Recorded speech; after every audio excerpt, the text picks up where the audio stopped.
is not a good thing in your mix. It clouds the mix, it hides other things. So you want to leave the kick drum dry, but have reverb on the snare. And this is the type of editing you can do in detail on a workstation like the MOX. Each key can have a routing. You can see on the screen here, I'm on the effect, F6, connect, and in the upper left corner, you can see that I can select a key.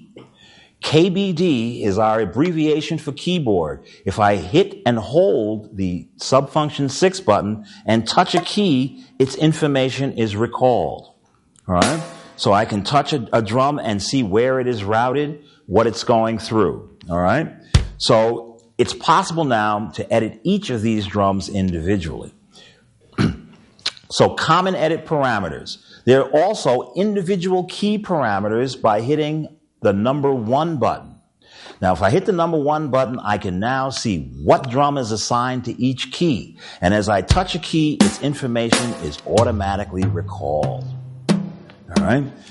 This allows you to get in and edit. You can change anything about anything. You want to bring a snare drum from another kit to this snare, to this kit, you can. You want to bring in a different bass drum, you want to make your own kit, it's totally possible.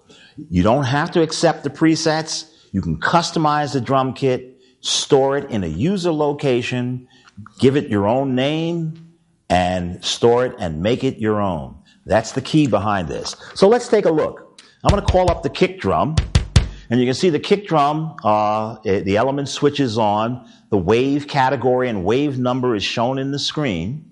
All right, this happens to be wave 1574 if you're counting.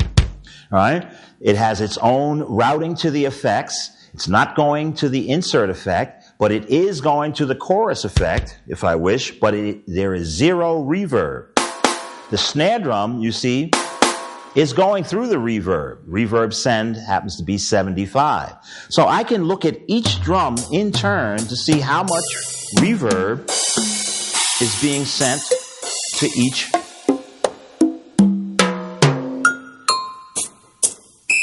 from each key. And as you can see, kick drums are dry. The reason you don't want the kick drum,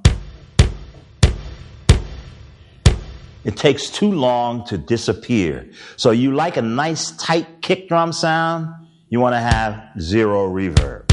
Now, when you place this drum kit in a combination, either a performance or in a song or pattern, your routing here is respected. What that means is, even if you add reverb to the entire kit, the kick drum will get none because it's individually set to 0. This is the power of the MOX.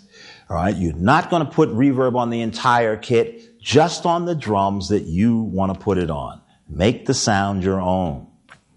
All right, you'll notice that each drum key, now drums behave differently than normal musicians. As we know, drummers behave differently from normal people. It's just the way it is. Drum sounds behave differently than normal sounds. If you're thinking of playing a piano, when you hit and hold a chord on a piano, it sustains for as long as you hold the key until you let go.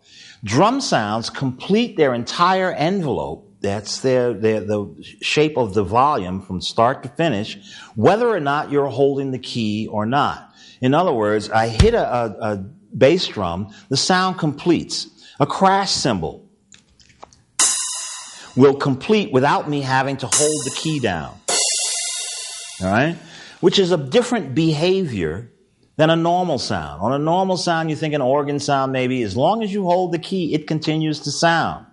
But drum sounds do not receive note-off information. In other words, the entire envelope or loudness shape of the sound happens without you having to hold the key. And this is the way that you want it. You don't want to have to hold down the crash cymbal for the entire time it's ringing.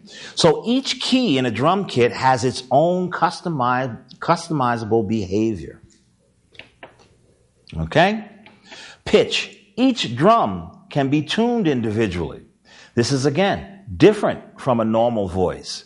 Normal voice, you select either equal temperament tuning, and the notes are mapped out that way, but I can individually tune the snare drum up or down. Let's do this.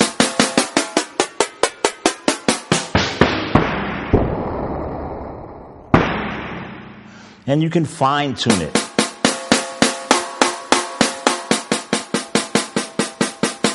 Now, drum sounds are very complex. If you notice, the harder I hit this snare drum sound, its character changes. This is again due to velocity swapping. In other words, this particular snare drum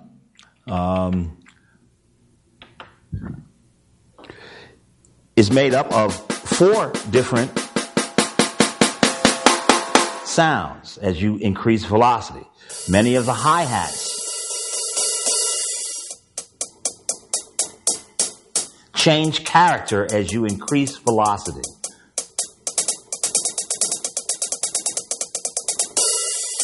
This is all the subtleties that make music real, and use them. This is why it's important to know about your velocity curves, to have it, and be comfortable playing your unit. Now, you can customize the filter on each individual drum. Now, this is the same kind of parameters you have on a normal voice, but now remember, this is per drum sound. Each drum has its own low pass and high pass filter. Each drum has its own velocity sensitivity to filter. Each drum has its own loudness, its own level, its own pan position, all right? Its own velocity sensitivity curve, all right? So the harder you hit it, the louder the sound is.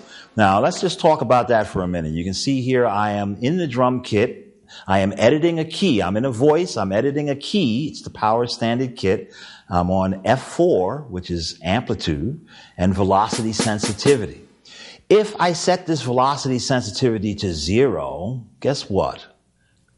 No matter how hard or soft I hit this snare drum, it's going to be the same level. All right? If you make it a negative number, the harder I hit it, the softer it goes. All right? Notice that this scale goes from 0 to plus 63. Now, I want to make this point because at plus 63, as I play soft, you do not hear the snare drum at all. Only when I hit it with extreme velocity does that snare happen. All right? So this is adjusting the velocity curve of this individual sound. At plus 32, for each unit of input, I get a unit of output. So this is what would be called a linear curve. For every unit of input, I get an increase in output, plus 32. All right. As I go above plus 32, very soft velocities will create no sound. All right. Just be aware of that. Plus 32. I know a lot of people out there, you know I talk with a lot of you, either set something at 0 or at maximum. All right. A lot of times the subtleties are in between, and this is one of those cases. Plus 32 is your linear curve. Okay? EQ. Each drum can be EQ'd individually. This EQ, now maybe you didn't hear me. Each drum can be EQ'd individually. Yes, there is an EQ for the overall drum kit. There's an EQ for the overall part when you put the drum kit in a mixing situation.